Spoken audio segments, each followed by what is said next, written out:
ginagamit ang cross para doon ipako, para doon ibitay ang isang taong nahatulan na ng kamatayan. Okay, it was made for the execution of a prisoner through crucifixion. It was practiced to punish the enemies in the Mediterranean and the Greek era. Sabi po dito, ang panahon ang cross daw po ay ginagamit bilang kaparusahan sa mga taong masasama, kriminal sa panahon po ng Griego, doon pa sa Mediterranean Sea. At ito po ay ginamit din na paraan ng pag-execute sa kapanahunan ng mga Roman Empire.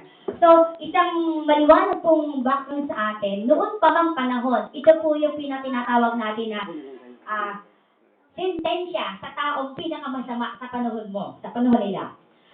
Sa ating panahon ngayon, may tinatawag na lethal injection. Ano po? Pag tutulukan ka hanggang sa ikaw ay mamatay. May execution naman na babarilin ka sa harapan ng madla. Mayroong execution na ikaw ay gagarotehin yung bibikisin ka, may takip ang ulo mo, tapos igagarote ka. May execution naman na ikaw ay ibibitay, nakita ang mukha sa harapan ng publiko. It is a shameful way of executing a criminal. Sabi po dito, ang pagkapako sa cross ay siya ng pinakakahiya-hiya at pinakamasakit na paraan ng kamatayan na haharapin na sinumang nahatulan nito. Okay.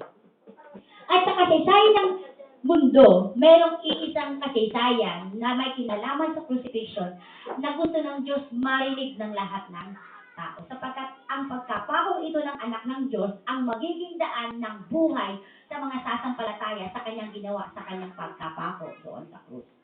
Okay, how Jesus was crucified? Paano ba ipinako si Jesus nung siya ay nasa harapan ni Pilato? Ano ang ginawa sa kanya bago siya ipako sa krus?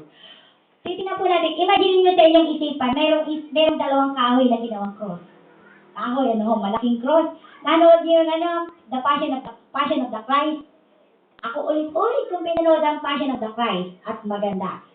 Ito pong The Passion of the Christ ito, isang paglalarawan kung paano namatay at ipinako si Jesus. Sabi po dito, si Jesus bago ipako, he was severely whipped. Siya po ay pinalo, hinampas ng maraming beses. Buksan niyo po sa Mateo chapter 27 verse 26. Okay, tingnan po natin yung mga facts ng Biblia, talata ng Biblia na magpapatunay ng history ng Panginoon ng kanyang kamatayan na hindi isang kwento lang, kundi isang totoong kasaysayan sa buhay ng Panginoon. Sabi po sa chapter 27 verse 26, ganito pong kapagkasabi. At pinalayan niya sa Barabas, ngunit ipinahagupit si Jesus at ibinigay sa kanila upang ipako sa krus.